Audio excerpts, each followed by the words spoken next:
Primeira Carta aos Coríntios, capítulo 1.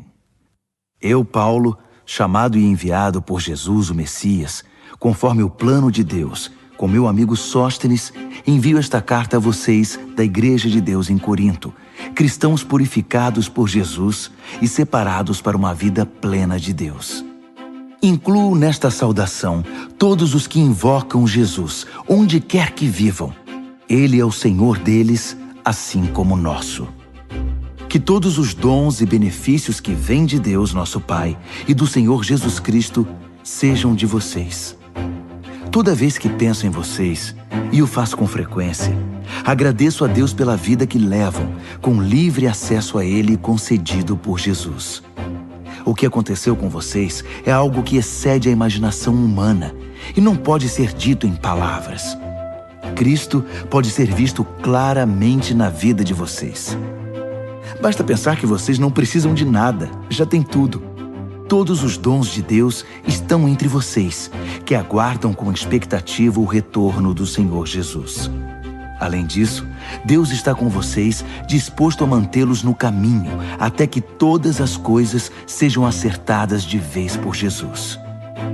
Deus, que conduziu vocês a esta aventura espiritual, compartilha conosco a vida do seu Filho e nosso Senhor Jesus. Ele jamais irá desistir de vocês. Nunca se esqueçam disso. Tenho uma preocupação séria a compartilhar com vocês, meus amigos, pela autoridade de Jesus, nosso Senhor. Tentarei ser o mais direto possível. Vocês precisam aprender a entrar em acordo. Devem ter consideração uns pelos outros, cultivando a vida em comum. Menciono a questão porque alguns membros da família de Chloe me deram uma notícia preocupante, que estão brigando entre vocês. Vou dizer exatamente o que ouvi. Vocês estão criando partidos e declarando: eu estou do lado de Paulo, ou eu prefiro Apolo, ou Pedro é o meu líder, ou eu pertenço ao grupo do Messias. Pergunto a vocês: o Messias, por acaso, foi cortado em pedacinhos para que cada um de nós tenha uma parte dele? Paulo foi crucificado por vocês? Algum de vocês foi batizado em nome de Paulo? Não participei de nenhum dos batismos de vocês, com exceção dos de Crispo e Gaio. E agora, diante dessa questão, estou feliz de não ter participado. Pelo menos ninguém pode sair por aí dizendo que foi batizado em meu nome. Pensando bem, batizei outra família, a de Estéfanas, mas pelo que lembro foram apenas esses. Deus não me enviou para juntar seguidores meus, mas para pregar a mensagem, anunciar o que Ele tem feito e reunir seguidores dele. Não fui enviado para pregar confiando em minha eloquência, banalizando assim o que importa, a cruz de Cristo. Ela não pode ser reduzida a mero discurso. A mensagem que aponta para Cristo na cruz parece tolice para os que caminham para a destruição. Mas para quem está no caminho da salvação, faz todo sentido. Está escrito: destruirei a sabedoria dominante, mostrarei que quem se acha sábio é louco. Onde acharão alguém verdadeiramente sábio, educado e inteligente na época atual? Deus já não denunciou tudo isso como mera pretensão, palavras sem sentido? O mundo, com sua sabedoria fantasiosa, nem mesmo chegou perto do conhecimento de Deus.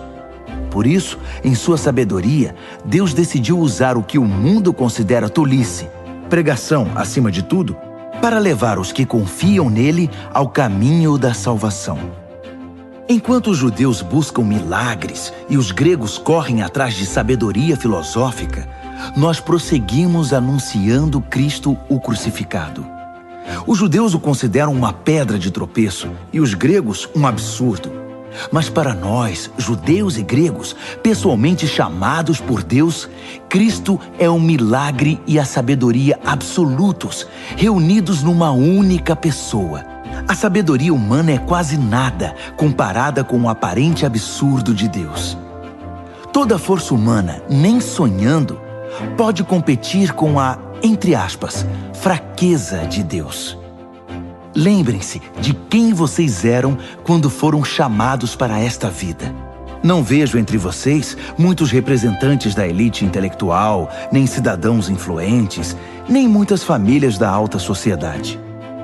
Não é óbvio que Deus deliberadamente escolheu homens e mulheres que a sociedade despreza, explora e abusa?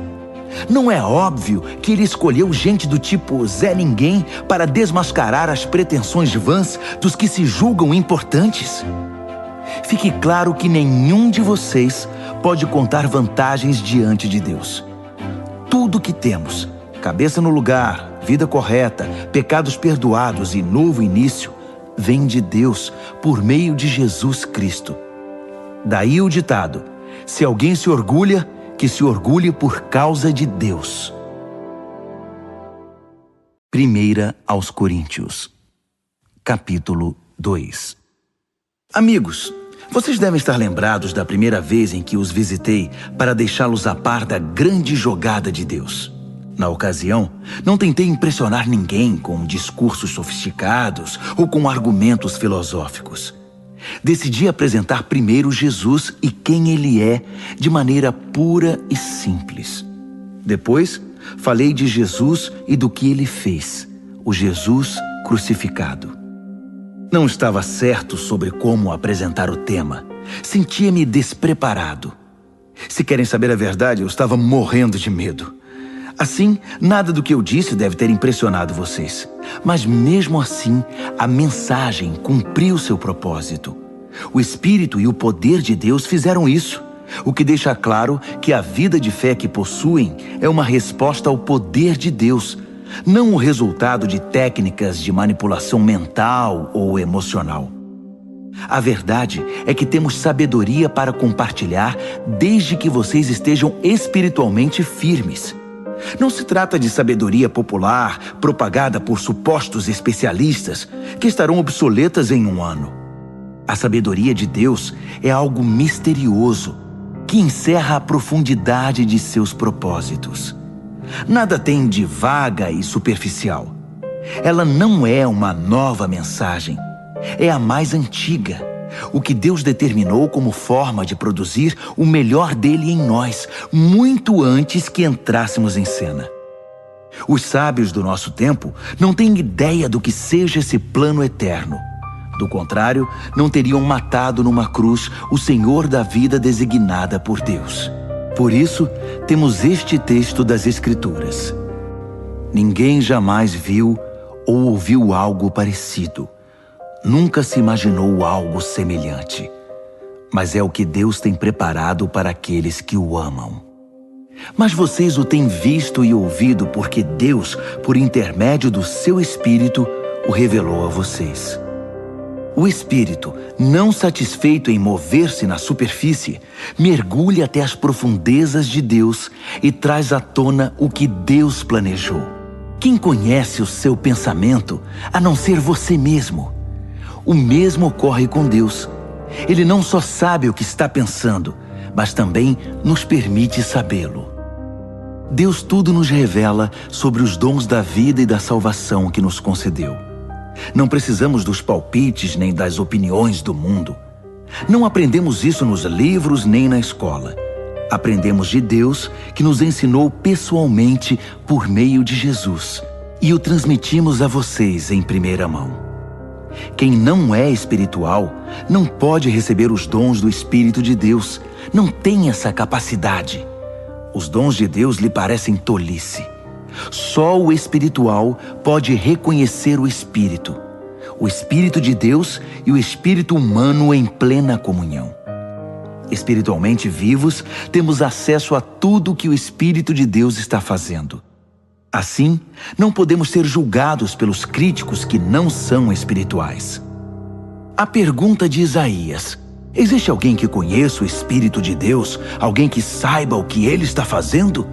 Foi respondida: Cristo sabe, e nós temos o Espírito de Cristo. Primeira Carta aos Coríntios, capítulo 3. No entanto, amigos, sinto-me frustrado pela maneira nada espiritual com que vocês lidam uns com os outros e com Deus. Vocês estão agindo como bebês em relação a Cristo. Parece que só sabem mamar. Pois bem, vou amamentá-los, visto que não sabem se alimentar sozinhos. Quando vocês se apegam a algo apenas por se sentirem bem ou para dar impressão de que são importantes, não são muito diferentes de um bebê de colo, que só fica contente quando tudo lhe agrada. Quando um de vocês diz, estou do lado de Paulo, e o outro diz, eu prefiro Apolo, não está sendo infantil? Quem vocês pensam que Paulo é? Ou Apolo? Somos servos, nós dois, que os serviram enquanto aprendiam a confiar a vida ao Senhor. Cada um de nós cumpriu a tarefa de servo. Eu plantei a semente, Apolo regou as plantas, mas Deus fez vocês crescerem. Não é quem planta, nem quem rega que está no centro do processo, é Deus. Ele faz as coisas acontecerem. Plantar e regar são trabalhos menores. O que torna essas atividades dignas é o Deus a quem servimos. Vocês são a lavoura de Deus e nós trabalhamos nela. Usando outro exemplo, vocês são a casa de Deus. Usando o dom que Deus me deu de arquiteto, desenhei a planta. Apolo ergueu as paredes. Que cada carpinteiro que venha trabalhar tenha o cuidado de construir sobre o fundamento. Lembrem-se de que há apenas um fundamento já estabelecido: Jesus Cristo. Sejam exigentes ao escolher o material que irão utilizar na obra. Em algum momento haverá uma inspeção. Se tiverem usado material barato, de segunda linha, vocês serão descobertos. A inspeção será rigorosa. Tudo precisa estar de acordo. Se o trabalho de vocês passar na inspeção, ótimo. Se não, a parte de vocês na construção será derrubada. Mas vocês não serão destruídos. Vão sobreviver, mas com dificuldade. Vocês percebem que são o templo de Deus e que o próprio Deus está presente em vocês? Quem destruir o templo de Deus não ficará impune. Estejam certos disso. O templo de Deus é sagrado e vocês são esse templo. Não se enganem. Não achem que são sábios apenas porque acompanham o noticiário. Sejam os desinformados de Deus. Esse é o caminho da verdadeira sabedoria. Gente que o mundo considera esperta, Deus chama de tola. Está registrado nas Escrituras.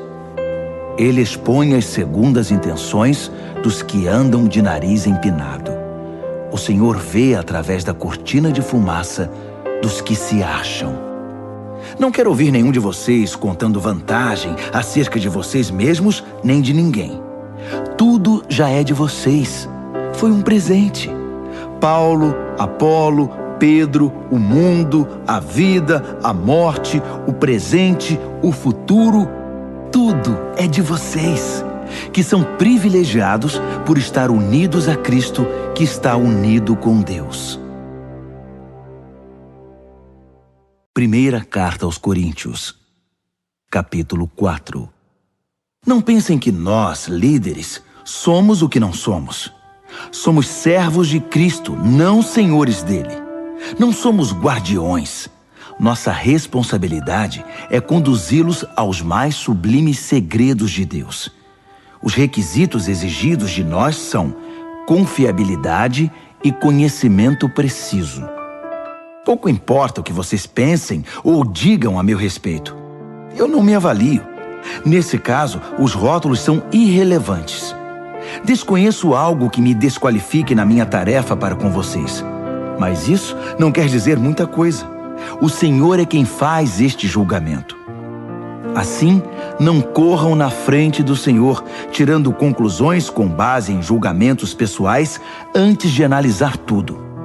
Quando Ele vier, trará a público segredos que ninguém imagina, motivações interiores, propósitos e orações. Só então ouviremos o muito bem de Deus. Tudo que faço agora é mostrar que todos esses assuntos dizem respeito a Apolo e a mim, para que vocês aprendam a se controlar e não se precipitem em julgar sem ter conhecimento de todos os fatos. É importante analisar todas as coisas do ponto de vista de Deus. Não me agrada vê-los bajulando uns e difamando outros com base em boatos. Pois quem é que realmente conhece vocês, que sabe o que tem no coração? E se conhecesse, descobriria algo de que possam se vangloriar? Não são dons de Deus tudo que vocês têm e são? Por que então tantos rótulos e disputas? Vocês já têm tudo de que precisam. Têm mais acesso a Deus do que podem imaginar. Deixando de lado Apolo e a mim, vocês estão no topo do mundo, pelo menos no mundo de Deus. E nós estamos lá com vocês. O que vejo é que nós, que temos a mensagem, fomos colocados por Deus num palco, mas ninguém quer comprar o ingresso. Somos como um acidente na rua para o qual o mundo olha quando passa. Somos os desajustados do Messias. Vocês podem estar seguros, mas nós vivemos em meio a fragilidades e incertezas. Vocês podem ser bem considerados pelos outros, mas nós somos maltratados muitas vezes. Na maior parte do tempo, não temos o suficiente para comer. Usamos roupas remendadas, portas nos são fechadas na cara e aceitamos os piores empregos para ganhar a vida, sempre com muito esforço. Quando nos ofendem, dizemos, Deus o abençoe. Quando espalham fofocas sobre nós, reagimos com uma palavra boa. Somos tratados como lixo, como restos de comida. E a situação não vai melhorar. Não estou escrevendo para brigar, nem para criar algum desconforto. Escrevo como um pai, meus filhos. Amo vocês e quero que sejam adultos, não crianças mimadas. Há muita gente que não vê a hora de apontar o dedo para o que vocês têm feito de errado. Mas não há muitos pais dispostos a investir tempo e esforço para ajudá-los a crescer. Foi quando Jesus me levou a proclamar a vocês a mensagem de Deus que me tornei o pai de vocês. Não estou pedindo que façam o que eu mesmo já não esteja fazendo. Foi por isso que primeiro enviei Timóteo. Ele também é meu filho querido e fiel ao Senhor. Ele irá refrescar a memória de vocês quanto às instruções que passo regularmente às igrejas no caminho de Cristo. Sei que alguns de vocês são tão cheios de vocês mesmos que nunca ouvem ninguém, muito menos a mim. Mas estarei aí, se Deus quiser, mais cedo do que vocês pensam. E então verei se tudo o que falam não passa de papo furado. Pois o caminho de Deus não é mera conversa, é vida cheia de poder. Então, como devo me preparar para esse encontro? Como quem disciplina com severidade, que os obriga a cumprir seu dever? Ou como bom amigo e conselheiro? Vocês decidem. 1 aos Coríntios, capítulo 5. Também fiquei sabendo de um caso escandaloso entre vocês que não seria tolerado nem fora da igreja. Um dos membros está dormindo com a madrasta. E vocês ainda se sentem tão superiores, tão satisfeitos com vocês mesmos, que isso nem os incomoda. Não acham que deveriam estar tristes, de joelhos, derramando lágrimas? Ninguém pensou que tal conduta precisava ser denunciada e corrigida? Vou dizer o que eu teria feito. Ainda que esteja longe, é como se eu estivesse aí com vocês, porque sei perfeitamente o que está acontecendo e digo que está errado. Vocês não podem apenas ficar olhando e esperar que tudo se resolva. Reúnam a comunidade e estarei presente em espírito com vocês. Tratem da questão e resolvam o problema na autoridade de Jesus, nosso Senhor, que estará presente entre vocês.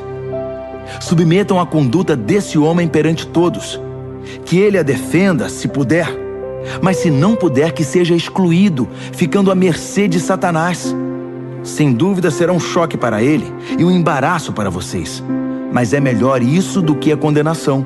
Além do mais, o que importa é estar perdoado diante do Senhor no dia do juízo. A arrogância e a insensibilidade de vocês nessa questão me perturba. Vocês trataram o caso como se nada fosse. O fermento também parece nada, mas leveda rapidamente toda a massa de um pão. Portanto, livrem-se desse fermento. Nossa identidade é pura e simples. Não pode conter ingredientes estranhos. O Messias, nosso Cordeiro Pascal, já foi sacrificado na refeição da Páscoa. E nós somos o pão sem fermento, que faz parte da festa. Portanto, participemos dessa festa, não como pão inchado com o fermento do mal, mas como pão sem fermento, sincero e genuíno. Escrevi na minha carta anterior que vocês não devem se sentir à vontade com quem vive na promiscuidade. Não quis dizer também que vocês não devem ter nenhum tipo de relacionamento com gente de fora da comunidade. O mesmo vale para os corruptos de nenhum tipo e para os religiosos impostores. Para não ter contato com esse tipo de gente, vocês teriam de sair do mundo. Mas estou dizendo que quando um amigo que alega ser cristão se comporta de modo promíscuo ou corrupto, cheio de revolta contra Deus ou contra os amigos, se embebeda ou se torna explorador, vocês não devem agir como se tudo isso fosse normal. Não podem simplesmente conviver com isso como se fosse um comportamento aceitável. Não sou responsável por aquilo que os de fora fazem. Mas será que não temos nenhuma responsabilidade pelos que são da comunidade cristã? Deus tratará dos que são de fora, mas não podemos nos omitir quando nossos irmãos e irmãs saem dos trilhos. Se necessário, temos de limpar a casa. 1 aos Coríntios, capítulo 6. Outra coisa. Como vocês ousam levar um irmão ao tribunal? Se acham que foram prejudicados, faz sentido levar o caso a um tribunal que nada sabe dos caminhos de Deus, em vez de levá-lo à família da fé? Um dia, o mundo inteiro comparecerá perante um júri formado pelos seguidores de Jesus. Portanto, se vocês vão julgar o mundo, não seria melhor tratar desde já dessas questões menores? Nós vamos julgar até os anjos. Por que então não julgar assuntos corriqueiros? Quando há desentendimentos, por que buscar a solução em gente que vocês mesmos não confiam? Digo isso com toda franqueza, para que percebam a bobagem que estão fazendo. Será possível que não há ninguém sensato entre vocês que possa tomar decisões justas quando surgem disputas e desentendimentos? Não acredito. E vocês estão levando o irmão ao tribunal perante gente que nem sequer crê em Deus. Como podem fazer justiça se não creem no Deus da justiça? Batalhas judiciais são manchas na comunidade. Não seria melhor arcar com o prejuízo e esquecer tudo? Agindo assim, vocês estão incentivando mais erros e injustiça e causando mais sofrimento à família cristã.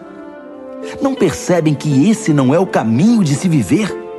Os injustos, que não se preocupam com Deus, não farão parte de seu reino. Quem usa e abusa das pessoas, do sexo, da terra e de tudo que nela existe, não se qualifica como cidadão do reino de Deus. Estou falando de libertinagem heterossexual, devassidão homossexual, idolatria, ganância e vícios destruidores. Alguns de vocês, por experiência, sabem do que eu estou falando, pois não faz muito tempo vocês estavam nessa lista. Mas foram purificados e tiveram uma nova chance oferecida por Jesus, nosso Senhor e Messias, e pelo Deus presente em nós, o Espírito. Só porque algo é correto diante da lei, não significa que seja espiritualmente apropriado. Se eu saísse por aí fazendo tudo que tenho direito de fazer, seria um escravo dos meus caprichos. Vocês conhecem o velho ditado? Primeiro você come para viver, depois vive para comer? Pois bem, pode ser verdade que o corpo seja apenas temporário, mas não é desculpa para entupi-lo de comida ou entregar-se ao sexo. Uma vez que o Senhor nos honra com um corpo, honremos também a Ele com o nosso corpo. Deus honrou o corpo do Senhor, levantando-o do túmulo. Ele usará o mesmo poder para ressuscitá-los. Até lá, lembrem-se de que nosso corpo foi criado com a mesma dignidade do corpo do Senhor. Vocês não levariam o corpo do Senhor a um prostíbulo, levariam? Espero que não. Sexo é mais do que pele sobre pele. É tanto um mistério espiritual quanto um ato físico. Como está nas Escrituras, os dois se tornam um. Já que queremos nos tornar espiritualmente um com o Senhor, não devemos buscar o tipo de sexo que foge do compromisso e da intimidade, ficando mais solitários ainda. O tipo de sexo que nunca se torna um. Há um aspecto no qual os pecados sexuais são diferentes de todos os outros. No pecado sexual, violamos a sacralidade do corpo, que foi feito para o amor idealizado por Deus para tornar-se um com a outra parte. Ou vocês não sabem que o corpo é um lugar sagrado onde mora o Espírito Santo? Vocês percebem que não podem viver de qualquer maneira desperdiçando algo pelo qual Deus pagou um preço tão alto? A parte física não é mero apêndice da parte espiritual. Tudo pertence a Deus. Portanto, deixem que as pessoas vejam Deus no corpo de vocês e através dele.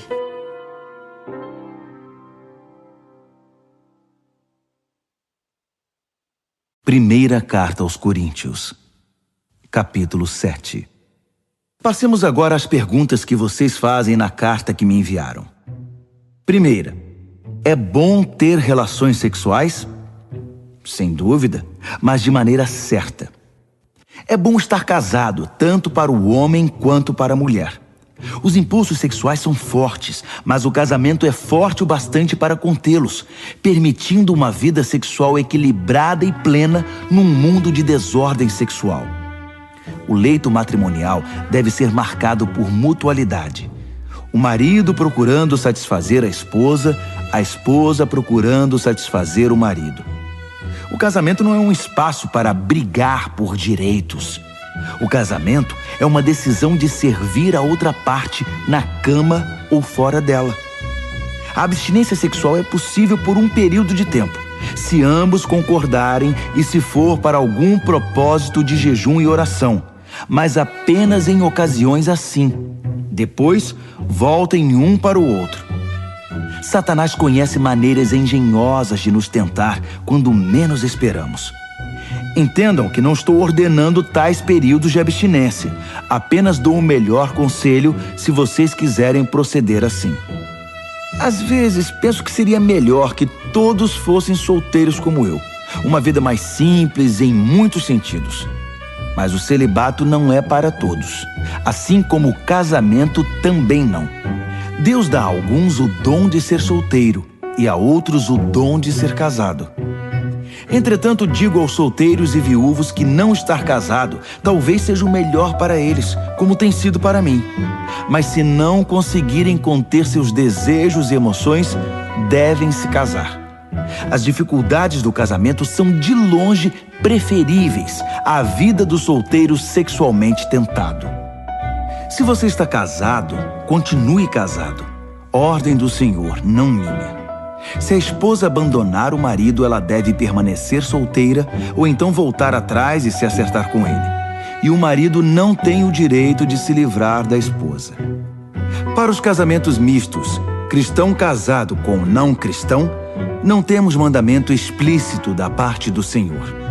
Mas vocês devem fazer o seguinte: se você é um homem casado com uma mulher que não é cristã, mas que mesmo assim deseja viver com você, continue com ela. Se você é uma mulher casada com um homem que não é cristão, mas que deseja viver com você, continue com ele. O marido descrente participa em certa medida da santidade da esposa, e a esposa descrente de igual maneira participa da santidade do marido. De outro modo, os filhos seriam deixados de fora, mas eles também estão incluídos nos propósitos espirituais de Deus. No entanto, se o cônjuge descrente vai embora, deixe que vá. Não seja desesperadamente dependente. Deus nos chamou para viver bem da maneira mais pacífica possível. Você, esposa, não tem como saber se o seu modo de agir pode trazer seu marido de volta, não apenas para você, mas para Deus. Marido, você não tem como saber se o seu modo de agir pode trazer sua esposa de volta não apenas para você, mas para Deus. Não alimente o desejo de estar em outro lugar ou com outra pessoa. Você está agora no lugar que Deus preparou para você. Viva, obedeça, ame e creia nesta situação. É Deus, não sua situação conjugal, que define sua vida. Não pensem que estou sendo mais duro com vocês do que com outras igrejas.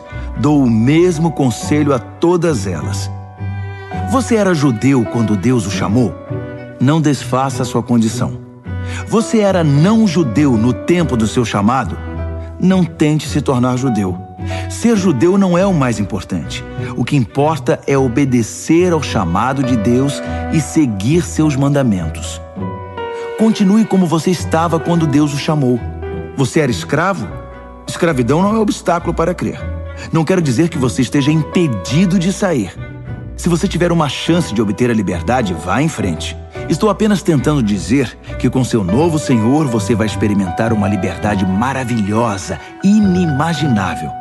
Mas se você era livre quando Cristo chamou, irá experimentar como é maravilhoso tornar-se escravo de Deus, o que é igualmente inimaginável. Todos vocês, escravos e livres, um dia foram reféns de uma sociedade pecaminosa. Mas um valor imenso foi pago pelo resgate de vocês. Agora que estão livres dos velhos vícios, não voltem a ser ou fazer o que o mundo pede a vocês. Amigos, permaneçam na condição em que foram chamados por Deus. Ele está com vocês. Permaneçam firmes com Ele do lado. O Senhor não deu orientações explícitas para as virgens, mas como sou muito experiente na misericórdia do Senhor e sempre fiel, confiem no meu conselho. Por causa das pressões atuais que sofremos de todo lado, talvez fosse melhor permanecerem assim. Você está casado? Permaneça casado. Não está casado? Não se case. Mas se vier a se casar, não comete pecado. O que estou dizendo é que quando você se casa, assume um peso a mais, numa época já estressante demais. Eu queria poupá-los disso. Quero ressaltar, amigos, que o tempo é essencial. Não há tempo a perder. Portanto, não compliquem a vida desnecessariamente. Vivam de maneira simples. No casamento, na tristeza, na alegria, no que for. Mesmo em assuntos corriqueiros, como na rotina diária das compras. Sejam econômicos na escolha das muitas coisas que o mundo tenta empurrar para vocês. O mundo, como vocês o conhecem, está se desvanecendo. Quero que vivam o máximo que puderem, livres de complicações. Quem não é casado está livre para se dedicar unicamente ao Senhor. O casamento envolve a pessoa nos emaranhados da vida doméstica e na necessidade de agradar o cônjuge. Essas demandas exigem quase toda a atenção. O tempo e a energia que os casados gastam no cuidado mútuo podem ser utilizados para Deus por quem não é casado. Estou tentando facilitar as coisas, não torná-las mais difíceis. Tudo o que desejo é que vocês sejam capazes de desenvolver um modo de vida no qual possam se dedicar ao Senhor sem distrações. Se um homem tem uma amiga a quem é leal, mas não tem intenção de se casar, decidido a servir a Deus como solteiro, e depois muda de ideia e decide casar-se com ela, ele deve ir em frente e se casar, não é pecado. O casamento não está um degrau abaixo do celibato, como alguns dizem. Mas se o homem está bem em sua decisão pela vida de solteiro dedicada a Deus, e for essa sua convicção, não algo que lhe foi imposto, ele deve permanecer assim. O casamento é espiritual e moralmente correto, e não é de modo algum inferior ao celibato. Embora, como já disse, por causa dos tempos em que vivemos, tenho razões pastorais para encorajar o celibato. A esposa deve permanecer com o marido enquanto ele viver. Se ele morrer, ela está livre para se casar com quem quiser. É claro que deve casar-se com um cristão e ter a bênção do Senhor. Mas por enquanto, vocês sabem que penso que ela fará melhor se não se casar outra vez. O Senhor, na minha opinião, está de pleno acordo com esse conselho.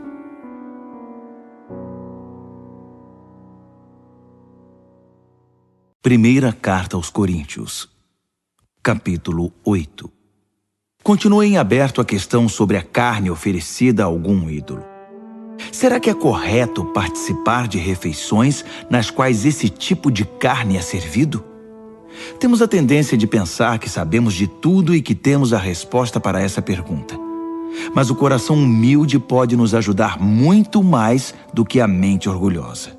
Nunca saberemos o bastante até reconhecer que só Deus sabe tudo. Alguns dizem, acertadamente, que os ídolos não existem de verdade, que não há nada neles, que não há outro Deus a não ser nosso único Deus e que não importa quantos desses chamados deuses sejam invocados e cultuados, eles nada acrescentam à nossa vida, exceto alguma história fantasiosa. Eles dizem, mais uma vez acertadamente, que há apenas um Deus, o Pai, que tudo nos dá e quer que vivamos para Ele. Dizem também que só há um Senhor, Jesus, o Messias, e que tudo é por causa dele, nós inclusive. Sim, é verdade. Então, pensando logicamente, nada aconteceu à carne quando ela foi oferecida ao ídolo. É como qualquer outra carne. Eu sei disso, e vocês sabem também. Mas isso não é tudo.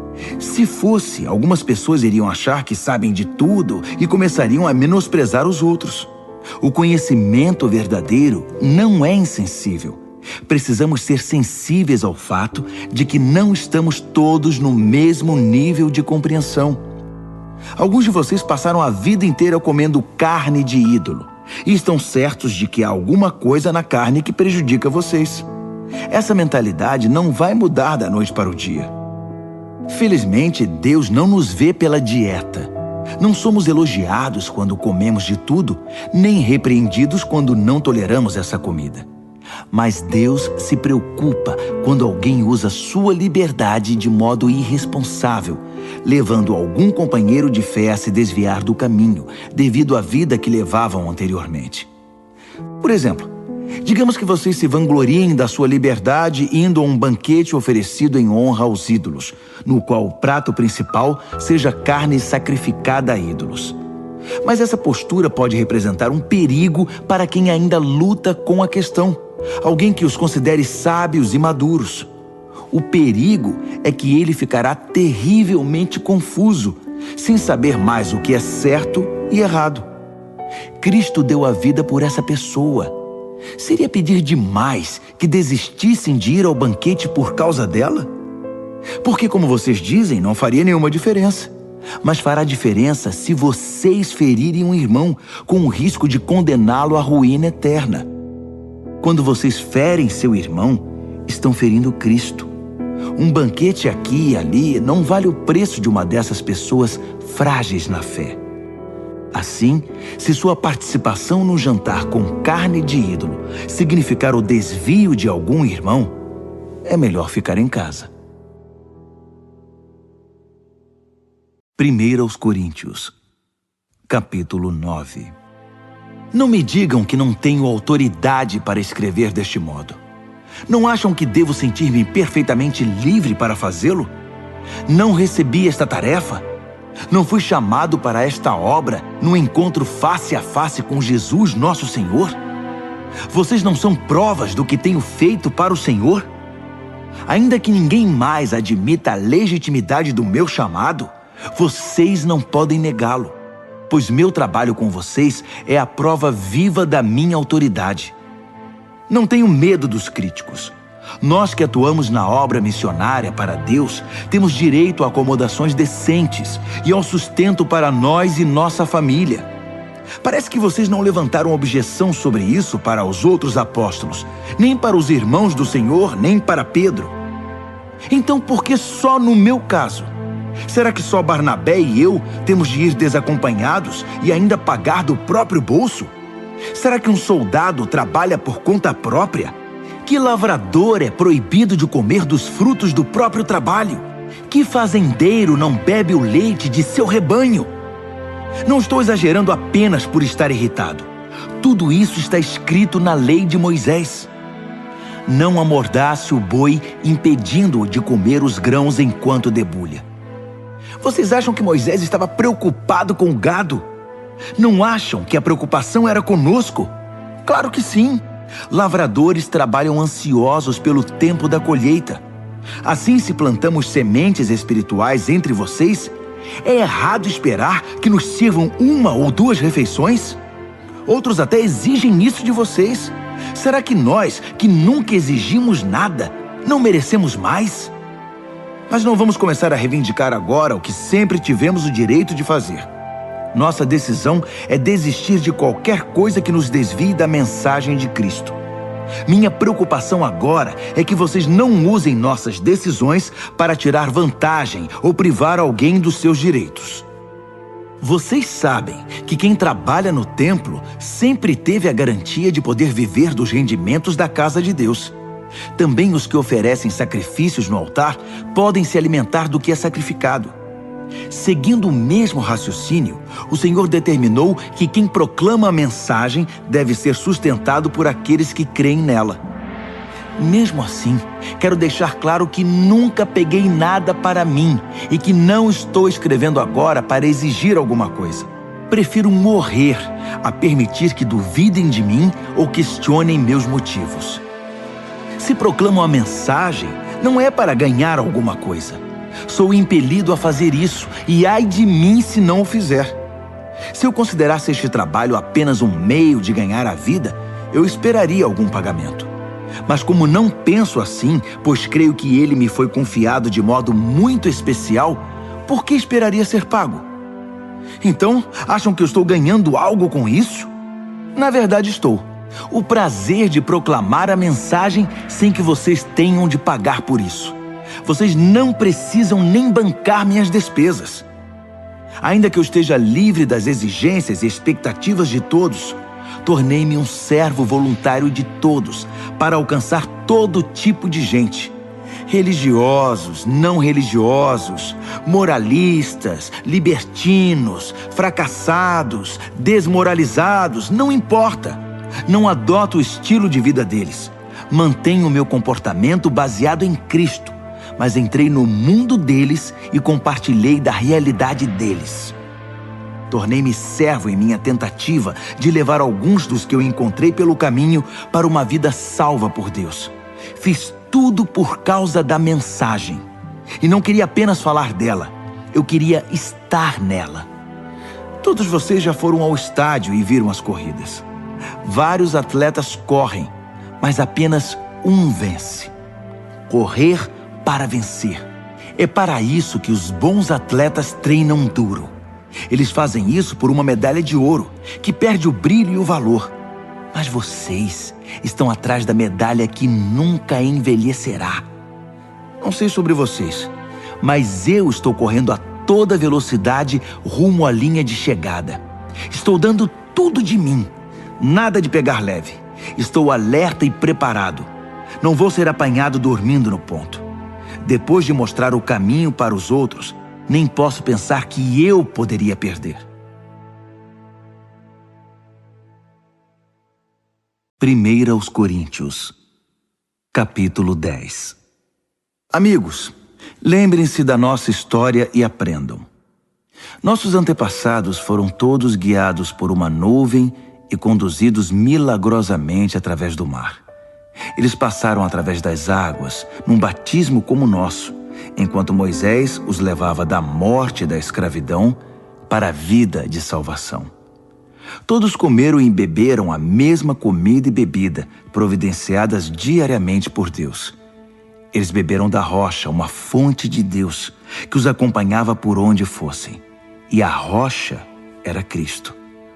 Mas experimentar as maravilhas e graças de Deus não pareceu significar muito, porque muitos deles foram vencidos pela tentação no terrível deserto, e Deus não ficou satisfeito. O mesmo pode acontecer conosco. Precisamos estar atentos para nunca sermos apanhados trilhando um caminho próprio, como eles fizeram. Não podemos fazer a religião virar um circo, como eles fizeram. Primeiro festejaram, depois dançaram. Não podemos cair na promiscuidade. Eles pagaram caro por isso. Lembrem-se, nada menos de 23 mil mortes num só dia. Não cometam o erro de pensar que Cristo deve nos servir. Nós é que o servimos. Eles fizeram isso e Deus enviou-lhes cobras venenosas. Devemos tomar cuidado para não incentivar a reclamação. Foi ela que os destruiu. Esses incidentes são sinais de alerta da nossa história, escritos para que não venhamos a repetir os erros deles. Historicamente, vivemos situações semelhantes. Eles no início e nós no fim. E podemos confundir tudo, assim como eles. Não sejam tão ingênuos e autoconfiantes. Vocês não são diferentes. Podem fracassar tão facilmente como qualquer um. Nada de confiar em vocês mesmos. Isso é inútil. Mantenham a confiança em Deus. Nenhuma tentação, nenhum teste que surge no caminho de vocês é maior que o enfrentado por outros. Tudo que vocês precisam lembrar é que Deus não deixará que fracassem. Ele nunca permitirá que sejam pressionados além do limite, mas estará sempre com vocês para ajudá-los a vencer a tentação. Portanto, prezados amigos, quando virem alguém reduzindo Deus a algo que possam usar ou controlar como um ídolo, afastem-se dessa pessoa o mais rápido que puderem. Reconheço que estou me dirigindo a cristãos maduros.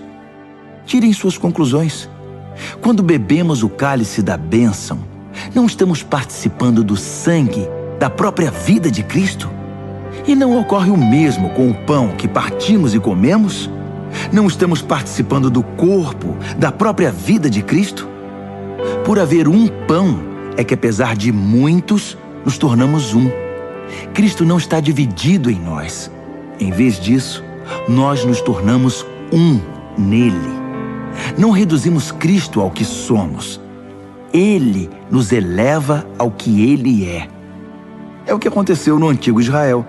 Os que comeram os sacrifícios oferecidos no altar de Deus participaram da ação de Deus no altar. Percebem a diferença? Sacrifícios oferecidos a ídolos são oferecidos a nada, pois o ídolo não é nada, ou pior do que nada, um demônio. Não quero que vocês se tornem parte de algo que os diminua. E vocês não podem estar em dois caminhos, participando do banquete do Senhor num dia e festejando com demônios no outro. O Senhor não suporta isso. Ele nos quer por inteiro. É tudo ou nada. Acham que podem aborrecê-lo sem prejuízo? Analisando a situação por certo ângulo, vocês poderiam dizer: tudo está certo. Por causa da imensa generosidade e da graça de Deus, não precisamos dissecar nossos atos para saber se serão aprovados. Mas a questão não é apenas confirmar se está certo. Queremos viver bem, mas nosso objetivo principal deve ser ajudar os outros a viver bem. Se partirem desse princípio, o bom senso os conduzirá pelo resto do caminho. Comam qualquer coisa vendida no açougue. Não é preciso encarar tudo como um teste de idolatria. A terra, afinal de contas, é de Deus, e tudo que há nela. Esse tudo inclui todo tipo de carne. Se um descrente o convida para jantar e você deseja ir, não recuse o convite. Aproveite e coma de tudo que for oferecido. Seria falta de educação e de espiritualidade investigar na hora a pureza de cada prato. Mas se ele disser que a comida foi sacrificada a um Deus, você deve recusar. Ainda que isso seja indiferente para você, não é para ele. E você não vai querer deixá-lo confuso a respeito da sua fé. Mas com exceção de casos como esses, não vou ficar pisando em ovos, preocupado com o que gente de mente fechada pode dizer. Tenho toda a liberdade, pois conheço muito bem o que nosso Senhor nos ensinou. Se como o que me oferecem, agradecido a Deus pelo que está na mesa, deveria eu me preocupar com o que alguém vai dizer? Dei graças a Deus pela comida, Ele a abençoou e ponto final. Assim, façam suas refeições com prazer, sem se preocupar com o que alguém possa dizer, pois vocês estão comendo para a glória de Deus acima de tudo, não para agradar a essas pessoas. Façam tudo desse modo, de todo o coração e com liberdade, para a glória de Deus. Ao mesmo tempo, não se esqueçam de agir com misericórdia. Evitem pisar no calo dos que não têm liberdade como vocês. Tenho feito o que posso para levar em consideração os sentimentos dos outros. Espero que vocês façam o mesmo.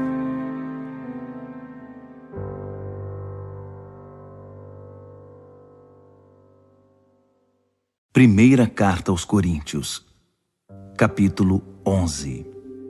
Fico feliz por saber que vocês continuam a se lembrar de mim e a me honrar, guardando as tradições da fé que ensinei.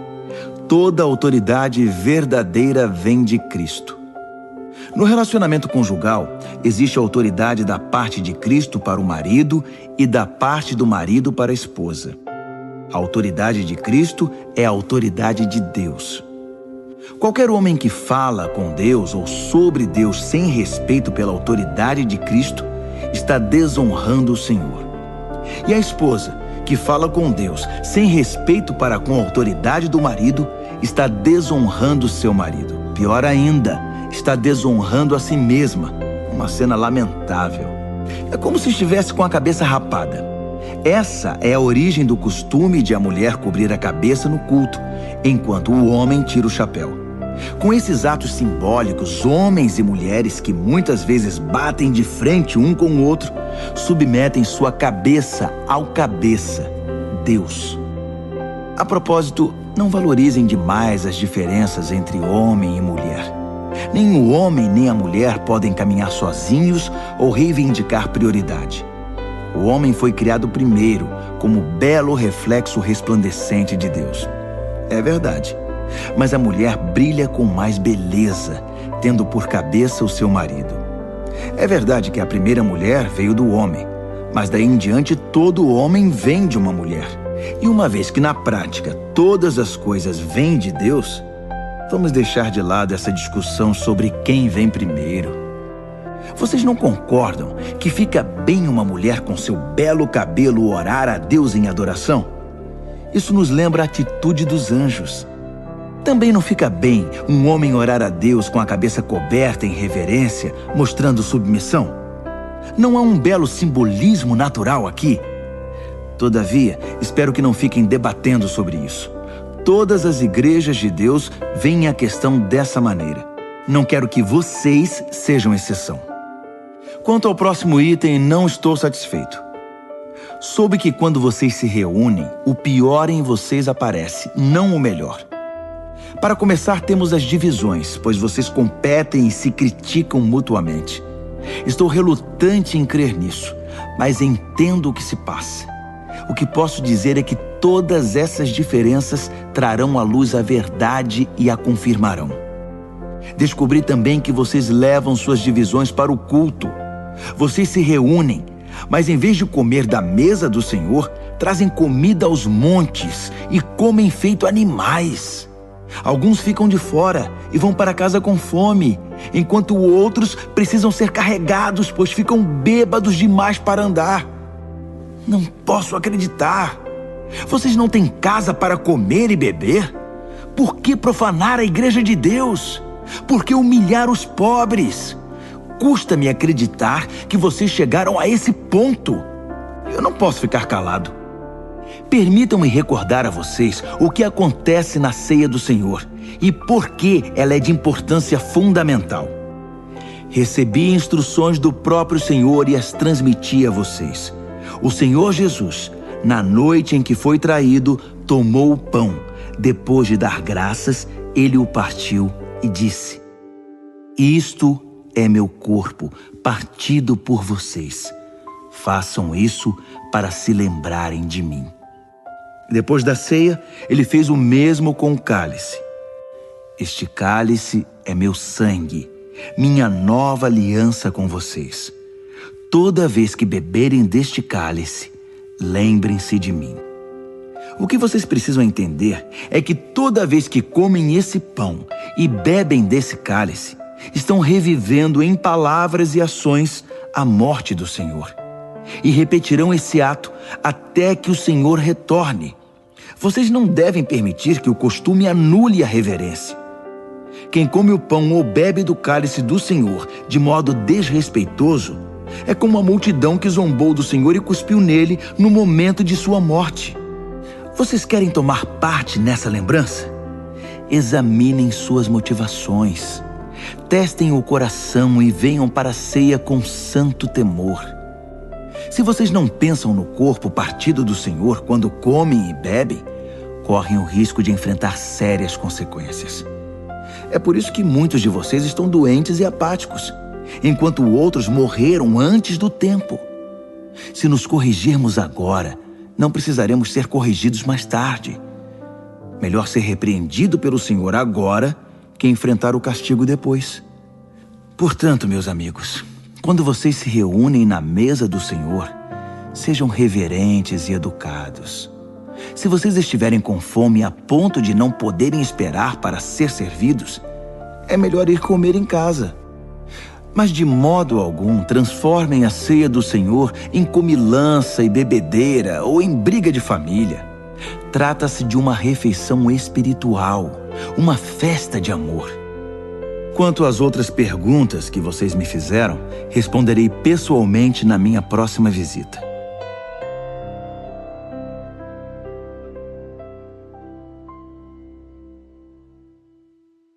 Primeira Carta aos Coríntios, capítulo 12. Quero agora falar sobre as várias maneiras pelas quais o Espírito de Deus se manifesta em nossa vida. O tema é complexo e quase sempre mal compreendido, mas vocês precisam ser informados. Vocês se lembram de como eram quando não conheciam Deus, mudando de um Deus falso para outro, sem saber o que estavam fazendo, apenas imitando o que todos faziam? Na vida cristã é diferente. Deus quer que usemos a inteligência. Por exemplo, usando o raciocínio, vocês sabem perfeitamente que o Espírito de Deus jamais induzirá alguém a dizer, maldito Jesus. E ninguém deseja dizer, Jesus é Senhor, sem o discernimento do Espírito Santo. Os dons variados de Deus são distribuídos por toda parte, mas todos têm origem no Espírito de Deus. Os variados ministérios são desenvolvidos em toda parte, mas todos têm origem no Espírito de Deus. As variadas expressões do poder de Deus se manifestam em toda parte, mas o mesmo Deus está por trás de tudo. A cada cristão é dado algo a fazer, que mostre como Deus é. Todos ganham, todos são beneficiados. Todo tipo de dom é distribuído pelo Espírito para todo tipo de pessoa. A variedade é maravilhosa. Conselho sábio, entendimento claro, confiança sincera, cura dos enfermos, milagres, proclamação da palavra, discernimento de espíritos, línguas, interpretação de línguas. Todos esses dons têm uma origem comum, mas são distribuídos um a um pelo Espírito de Deus. Ele decide quem recebe o que e quando. É fácil entender como essa diversidade funciona se olharmos para o corpo humano. Nosso corpo está dividido em muitas partes, membros, órgãos, células. Mas a despeito de tantas partes, ainda é um corpo. Ocorre o mesmo com Cristo. Por meio do seu Espírito único, dissemos a Deus a nossa vida incompleta e sem sentido. Costumávamos tomar decisões de forma independente, mas agora vivemos uma vida plena e integrada, em que Ele tem a palavra final em tudo. É o que proclamamos em palavra e ação quando fomos batizados. Cada um de nós é agora uma parte de seu corpo ressuscitado, renovado e sustentado por uma fonte, seu Espírito, da qual todos nós bebemos. Nossos antigos rótulos como judeu ou grego, escravo ou livre, não têm mais utilidade. Precisamos de algo maior, mais abrangente. Quero que entendam que tudo isso faz vocês terem mais importância. Um corpo não é apenas uma parte ampliada. O corpo é o conjunto de partes diferentes, mas semelhantes em combinação e que funcionam em conjunto. Faz algum sentido o pé dizer: não sou tão elegante quanto a mão, embelezada com anéis, por isso acho que não pertenço a este corpo? Se o ouvido disser: não sou importante como o olho que tudo vê, por isso não mereço estar na cabeça, vocês iriam querer tirá-lo do corpo? Se o corpo fosse todo olho, como poderia ouvir? Se fosse todo ouvido, como poderia cheirar? Mas sendo do jeito que é, podemos perceber que Deus pôs cada parte do corpo exatamente onde quis. Quero também que entendam que a diversidade mantém a importância de cada parte, impedindo que cada um dê valor apenas a si mesmo. Por melhores que sejam, vocês só têm importância por fazerem parte do corpo. Um olho enorme ou uma mão gigante não seria um corpo, e sim um monstro. O que temos é um corpo com muitas partes, cada uma do tamanho apropriado e em seu devido lugar. Nenhuma parte é importante por si mesma. Vocês podem imaginar o olho dizendo para a mão: fora, não preciso de você. Ou a mão dizendo para o pé: você está dispensado, não preciso mais de você. De fato, na prática, acontece o contrário. Muitas vezes, o que é menos proeminente é mais fundamental e também mais necessário. Por exemplo, vocês podem viver sem um olho, mas não sem o estômago. Quando seu corpo sofre, não faz nenhuma diferença se é um membro externo ou interno, maior ou menor. Todas as partes sofrem junto, pois cada parte tem a devida dignidade e importância. No entanto, vocês têm mais preocupação com as partes menos proeminentes. Se vocês tivessem de escolher, não iriam preferir uma boa digestão a um cabelo bonito? O modo pelo qual Deus formou o corpo humano é um modelo que nos ajuda a entender nossa vida comunitária na igreja. Cada parte depende da outra. As partes que mencionamos e as que não mencionamos. As partes que vemos e as que não vemos. Se uma parte se fere, todas as outras partes estão envolvidas. Se uma parte vai bem, todas as outras desfrutam esse bem-estar. Vocês são o corpo de Cristo. É o que vocês são. Jamais se esqueçam disso.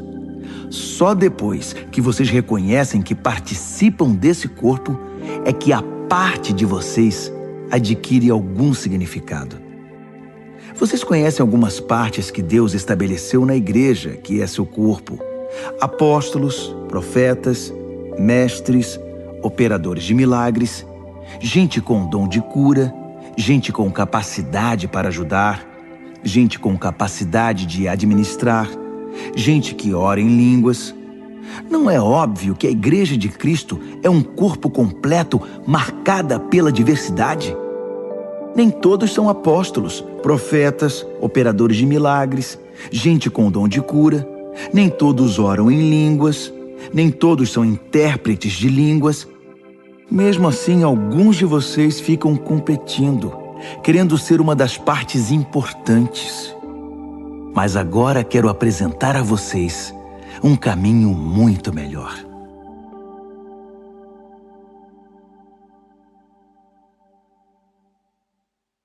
Primeira aos Coríntios, capítulo 13. Se eu falar com eloquência humana e com êxtase própria dos anjos, e não tiver amor, não passarei do rangido de uma porta enferrujada. Se eu pregar a palavra de Deus com poder, revelando todos os mistérios e deixando tudo claro como o dia, ou se eu tiver fé para dizer a uma montanha pule e ela pular, e não tiver amor, não serei nada. Se eu der tudo o que tenho aos pobres e ainda for para a fogueira como mártir, mas não tiver amor, não cheguei a lugar algum. Assim, não importa o que eu diga, no que eu creia ou o que eu faça, sem amor, estou falido. O amor nunca desiste. O amor se preocupa mais com os outros que consigo mesmo. O amor não quer o que não tem. O amor não é esnobe, não tem a mente soberba, não se impõe sobre os outros, não age na base do eu primeiro, não perde as estribeiras, não contabiliza os pecados dos outros, não festeja quando os outros rastejam, Tem prazer no desabrochar da verdade. Tolera qualquer coisa. Confia sempre em Deus. Sempre procura o melhor. Nunca olha para trás, mas prossegue até o fim. O amor nunca morre. A palavra inspirada um dia será esquecida. A oração em línguas vai passar.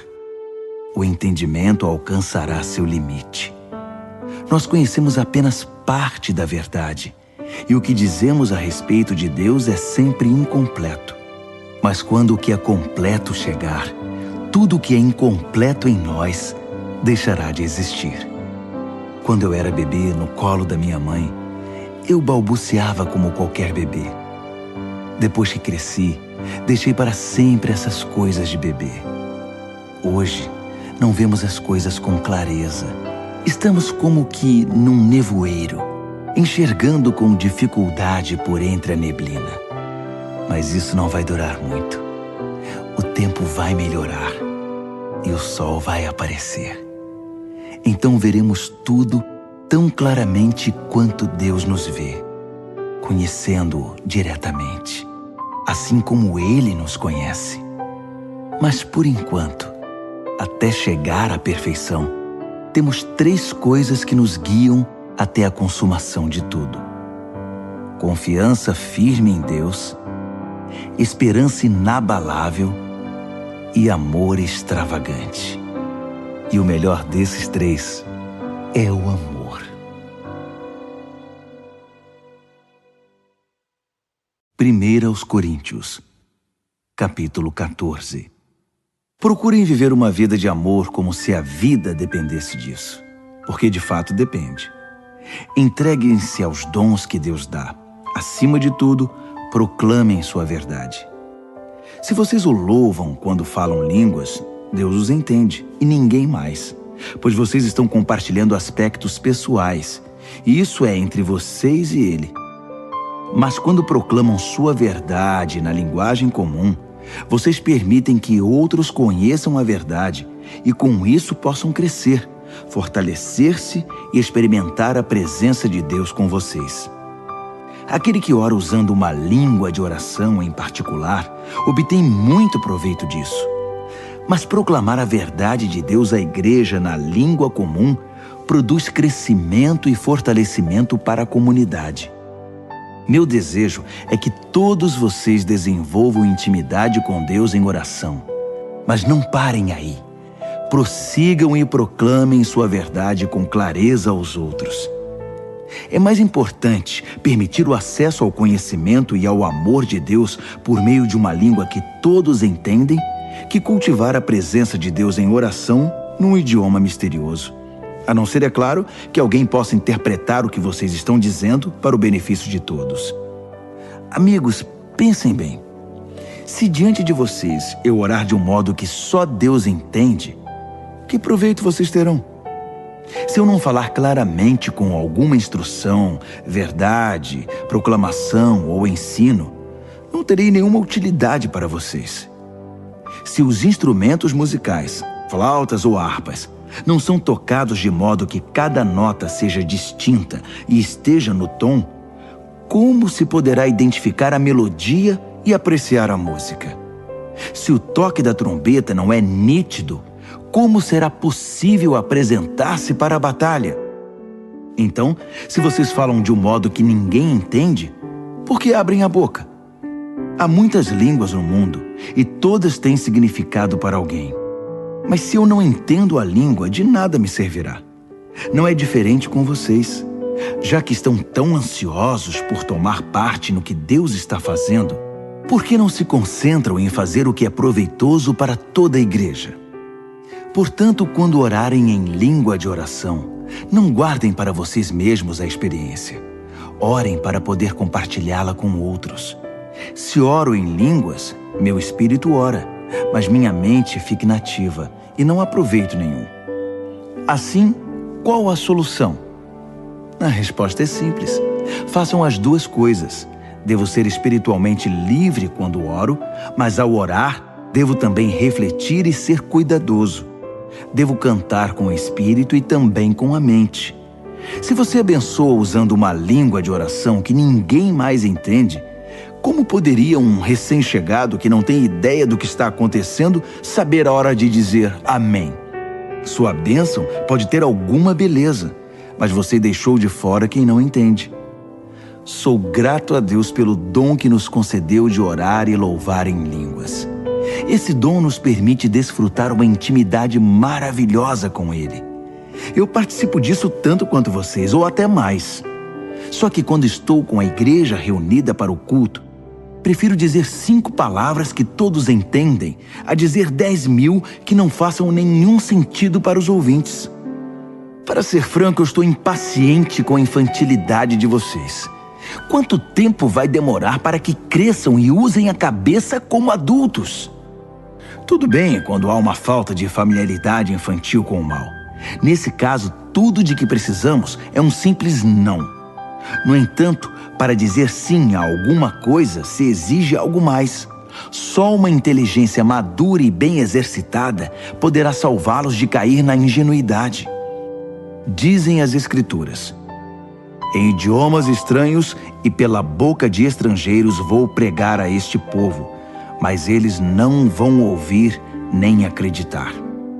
Assim, aonde esse falar em línguas que ninguém entende levará vocês? Isso não ajuda os cristãos e deixa os descrentes ainda mais confusos.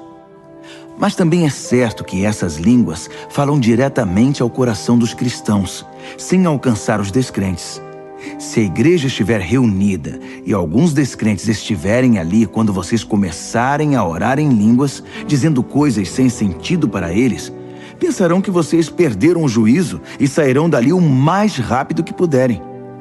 Mas se houver descrentes num culto em que a verdade de Deus é transmitida com clareza, as palavras compreensíveis irão tocar o coração deles.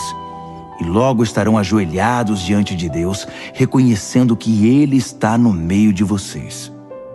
Assim, quero que façam o seguinte: quando se reunirem no culto, cada um de vocês esteja preparado para fazer o que for proveito para todos.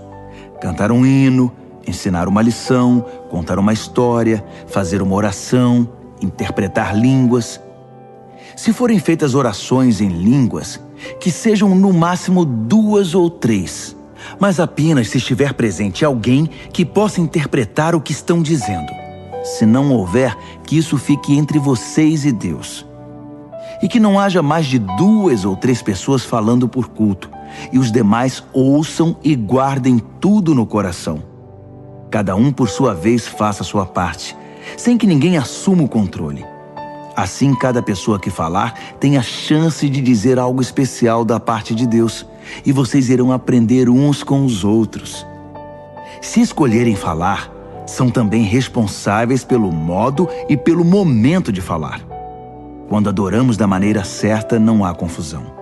Deus nos conduz à harmonia. Isso vale para todas as igrejas.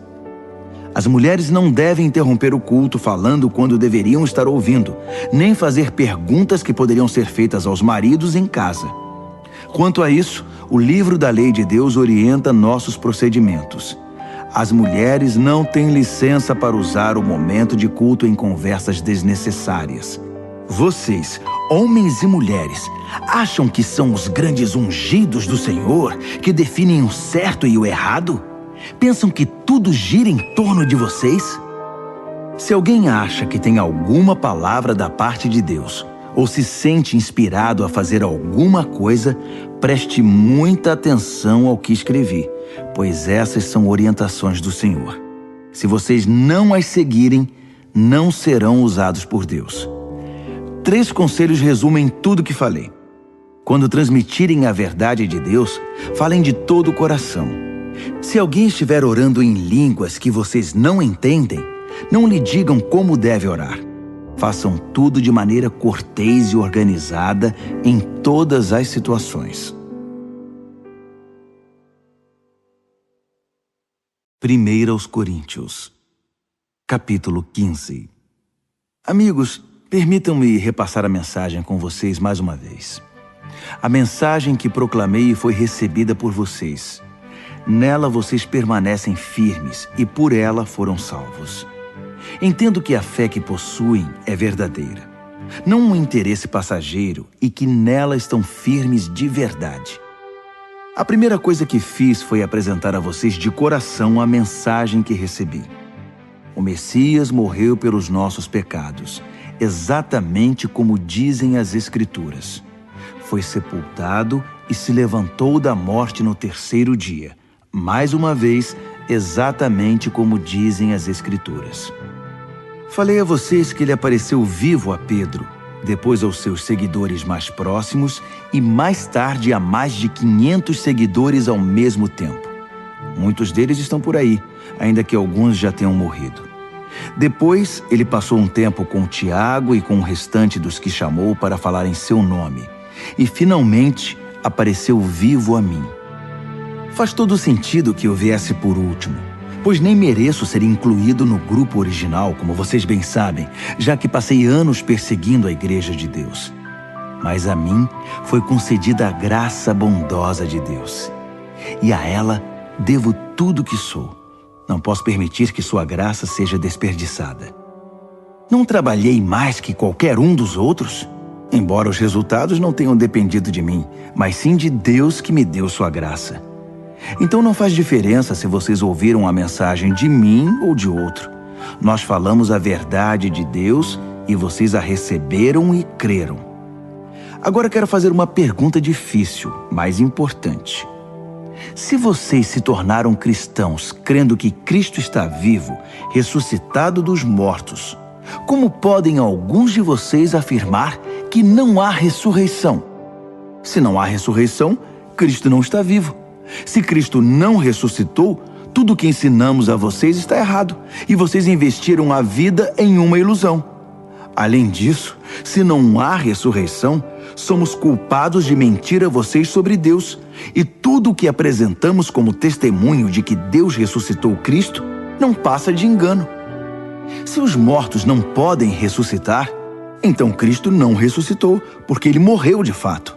E se Cristo não ressuscitou, vocês continuam na escuridão, mais perdidos do que nunca.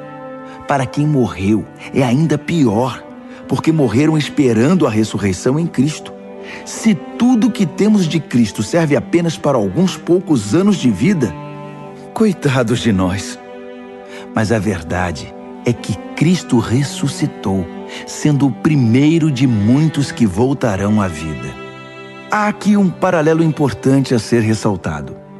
No princípio, a morte nos alcançou por causa de um homem, mas agora a ressurreição dos mortos também nos alcança por causa de outro homem.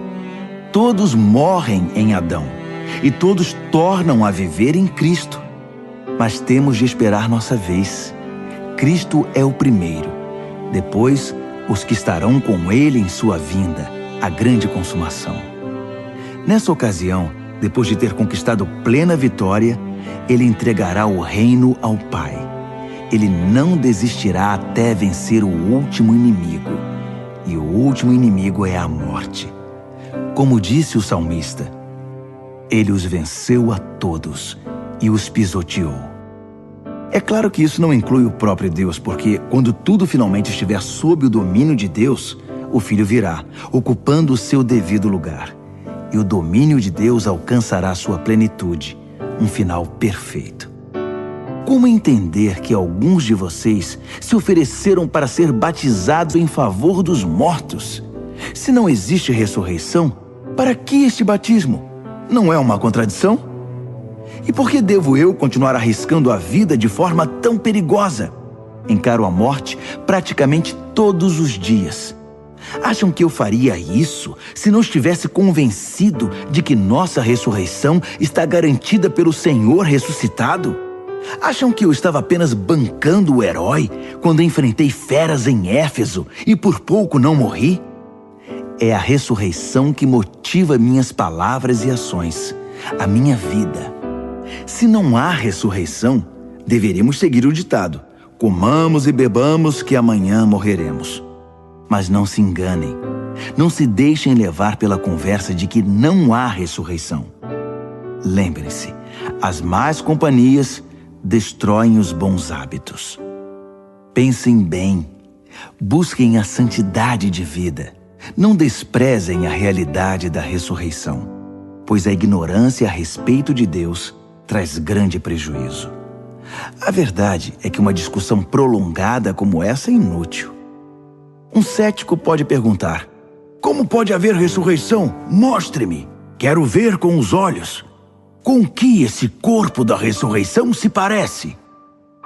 Na verdade, essa pergunta é absurda. Isso não se vê com os olhos. Entende-se por uma ilustração. Quando plantamos uma semente, ela morre e logo nasce uma planta. A semente e a planta são bem diferentes. A semente de uma laranja não se parece com uma laranjeira. O que plantamos é diferente do que colhemos. Assim também, o corpo que é sepultado como se fosse uma semente e o corpo da ressurreição são muito diferentes. Observem que a variedade de corpos é impressionante. Assim como há diferentes tipos de sementes, há diferentes tipos de corpos. Corpo humano, corpo dos mamíferos, das aves e dos peixes. Vendo toda essa diversidade, temos uma ideia da glória da ressurreição, pois além dos corpos da terra, há também outros corpos no espaço, o sol, a lua e as estrelas, vistos em sua diversidade, beleza e esplendor. O que contemplamos agora são apenas as sementes antes da ressurreição. Imaginem como serão belas e gloriosas as plantas da ressurreição. A ilustração da semente, que depois de plantada morre e ressurge como planta viva, é, na melhor das hipóteses, uma simples comparação, mas talvez lance alguma luz sobre o mistério do corpo da ressurreição. É preciso, porém, ter em mente que seremos ressuscitados para valer, que estaremos vivos para sempre. O corpo que morre não manifesta beleza, mas quando ressuscitar, será glorioso. Sepultado em fraqueza, ressurgirá poderoso. A semente plantada é natural. Essa semente faz nascer o que é sobrenatural. É a mesma semente, o mesmo corpo. Mas que diferença entre o que morre fisicamente e o que ressurge em imortalidade espiritual. Para prosseguir, devemos voltar a atenção para as Escrituras. O primeiro Adão recebeu a vida. Cristo, o último Adão, é espírito doador de vida. A vida física vem primeiro, depois a espiritual. O início se dá na terra, o desfecho se dá no céu. O primeiro homem veio da terra, e daí em diante os seres humanos são chamados terrenos. O segundo homem veio do céu, e por isso seremos celestiais. Assim como somos o reflexo do que está em nossa origem terrena, seremos o reflexo do nosso desfecho celestial. Amigos, eu preciso enfatizar que a vida natural terrena não nos leva ao reino de Deus. Sua própria natureza é morrer. Portanto, ela não poderia terminar naturalmente na vida do reino que dura para sempre. Mas quero compartilhar algo maravilhoso. Um mistério que talvez eu nunca entenda totalmente. Nem todos os cristãos vão morrer, mas todos serão transformados. O toque da última trombeta soará num piscar de olhos e o fim chegará. Ao sinal da trombeta celeste, os mortos se levantarão para nunca mais morrer, pois a morte perderá seu poder. Do mesmo modo, todos nós seremos transformados. Na ressurreição será assim. O que é perecível será substituído pelo que é imperecível. O mortal substituído pelo imortal. Então fará sentido o ditado: finalmente foi a morte derrotada pela vida. Ó morte, não está agora vencida? Ó morte, quem temerá a que era temida? Foi o pecado que tornou a morte tão terrível. E foi o código legal da culpa que conferiu ao pecado sua influência destruidora. Mas agora, graças a Deus, que por um só ato vitorioso da vida, derrotados estão o pecado, a culpa e a morte. E tudo graças ao nosso Senhor Jesus Cristo. Diante de tudo isso, prezados amigos, permaneçam firmes. Força! Nada de desânimo. Dediquem-se inteiramente ao trabalho do Senhor, pois nada do que fazem para Ele jamais será perda de tempo.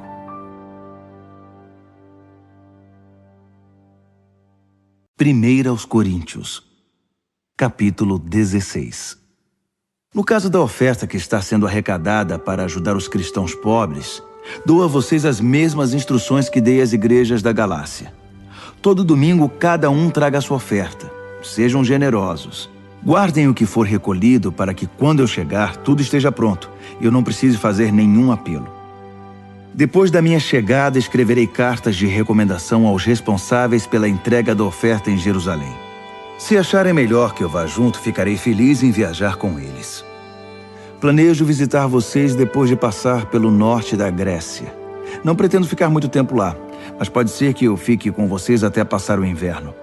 Talvez possam me ajudar quando eu partir para a próxima missão. Não quero visitá-los apenas de passagem. Meu desejo é demorar um bom tempo, se o Senhor quiser. Por enquanto, permaneço aqui em Éfeso. Uma grande porta de trabalho se abriu aqui, apesar da oposição. Se Timóteo aparecer, cuidem bem dele. Façam que ele se sinta em casa. Como eu, ele é incansável no trabalho do Senhor. Não permitam que ninguém o menospreze. Depois de algum tempo, enviem-no de volta a mim com a bênção de vocês. Digam-lhe que eu o estou esperando, bem como a quem o estiver acompanhando. Quanto ao nosso amigo Apolo, estou ajeitando tudo para que ele possa visitá-lo. Ele não acha que este é o melhor momento, mas haverá melhor ocasião. Fiquem de olhos abertos, sejam firmes na fé, compartilhem o que receberam, sejam corajosos e sempre ajam com amor. Gostaria de pedir um favor. Deem atenção especial à família de Estéfanas. Como sabem, eles foram os primeiros convertidos na Grécia e sempre se dedicaram a servir os cristãos. Quero que honrem e cuidem de gente assim, companheiros e trabalhadores que tanto nos ajudam e inspiram. Quero que saibam como estou feliz por ter Estéfanas, Fortunato e Acaico comigo. Eles me suprem a falta que vocês fazem e renovaram minhas forças, mantendo-me em contato com vocês. Valorizem gente como eles. As igrejas aqui na província da Ásia enviam saudações. Áquila, Priscila e a igreja que se reúne na casa deles enviam saudações. Todos os amigos aqui enviam saudações. Transmitam as saudações com abraços santos. E eu, Paulo, de próprio punho, envio meus cumprimentos. Se alguém não ama o Senhor, perderá a bênção. Aguardem a vinda do Senhor. Por sua graça, o Senhor Jesus está sempre de braços abertos para vocês. E eu amo todos vocês no Messias, em Jesus. Amém.